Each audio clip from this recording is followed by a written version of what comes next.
যে আগে একটা সময় মালয়েশিয়ানরা বা চীন দেশের আমাদের বাংলাদেশিদের হেল্প করতো, কিন্তু এই বর্তমানে হেল্প করাটা তারা বাদ দিয়ে দিয়েছে। আমাদের বাংলাদেশিদের নামটা শুনলে তারা কেমন বিরক্তবোধ মনে করে।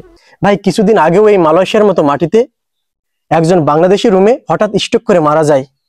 তার লাশটা বাংলাদেশে পাঠানোর জন্য মালয়েশিয়াতে প্রত্যেকটা রুমে রুমে হাত পেতে টাকা তোলা হয়েছে সাহায্যের মাধ্যমে প্রত্যেকটা বাংলাদেশিদের কাছে, যে ভাইটার লাশ দেশে পাঠাতে হবে।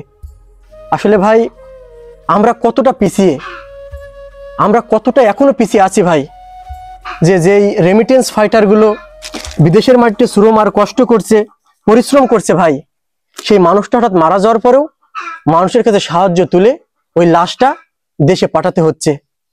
তাহলে ভাই আমাদের জন্য কি করা হচ্ছে?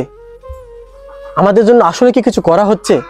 যে একজন বিদেশের মাটিতে মারা গেছে, তার খোঁজ খবরটুকু রাখা হচ্ছে না, মর্গে পড়ে থাকছে মাসের পরে মাস, লাশটা পাঠাতে গেলে সাহায্য তুলে পাঠাতে হচ্ছে। মানে একজনের মাধ্যম দিয়ে একজন, যেমন আমার এখানে একজন মারা গেছে, আমি আজ 10 জনের কাছে বললাম, ওই 10 জন আরো 10 জনের কাছে বললো, এভাবে সাহায্য তুলে টাকা নিয়ে তার লাশটা দেশে পাঠাতে হচ্ছে। কারণ পরিবারের সে সামর্থ্যটা নেই যে 3 লাখ 4 লাখ টাকা দিয়ে ওই লাশটা দেশে আনবে। কারণ যখন বিদেশে পাঠিয়েছিল এমন 5 লাখ টাকা খরচ করে বিদেশে পাঠিয়েছিল। আর এর মূলত কারণ হচ্ছে যে ভাই বর্তমান বিদেশের মাটিতে বৈধর থেকে অবৈধ সংখ্যা বেশি।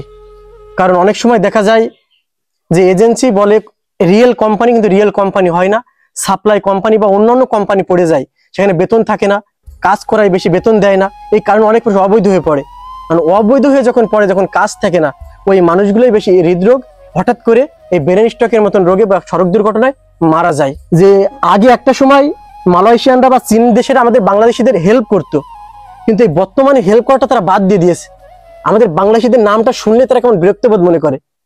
এর মূলত কারণ হচ্ছে যে ভাই ওই যে প্রথমে বলছিলাম, কিছু নামধারী বাংলাদেশি আছে যাদের নিজের বাপের নাম ঠিক করে বলতে পারবে কিনা, ঠিক আছে, বাপের কোনো মানে তার যে জন্মদাতা কে এটা সে হয়তো নিজেই জানে না, এমন কিছু নামধারী দালালদের জন্য আমাদের বাংলাদেশের সুনাম। তাছাড়া ভাই এই মালয়েশিয়ার মতো এই বড় বড় বিল্ডিং গুলো গড়ে উঠেছে এই বাংলাদেশিদের রক্তে, বাংলাদেশিদের ঘামে, বাংলাদেশিদের শ্রমে। তাহলে আমরা কেন মানুষের কাছে এতটা ঘৃণিত হব? আমরা কোনো মানুষের কাছে এত লজ্জাজনক কথা শুনতে হবে? সব কিছুতে আমরা ছোট হই শুধু কিছু বাংলাদেশিদের জন্য।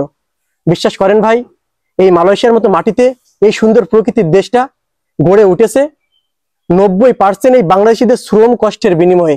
কারণ এই বড় বড় বিল্ডিং, বড় বড় কাজগুলো রিস্ক নিয়ে এই বাংলাদেশিরাই করে থাকে, এই সোনার ছেলে রেমিটেন্স ফাইটাররা করে থাকে। তাই যারা মালয়েশিয়ার মতো দেশে কিংবা অন্যান্য বিদেশে এই বাংলাদেশের বদনাম ছড়ান একজন বাংলাদেশি হিসাবে, ভাই ভালো হয়ে যান, নিজে একটা কর্ম করে খান। মানুষের বদনাম ছড়িয়ে নিজের পেটটা ভরে বেশি দিন ভালো থাকা যায় না। আজ নয় কাল বড় ধরনের বিপাকে পড়ে যাবেন। আপনাদের মতো মানুষের জন্য সাধারণ প্রবাসী মানুষ আজ বড় বিপাকে।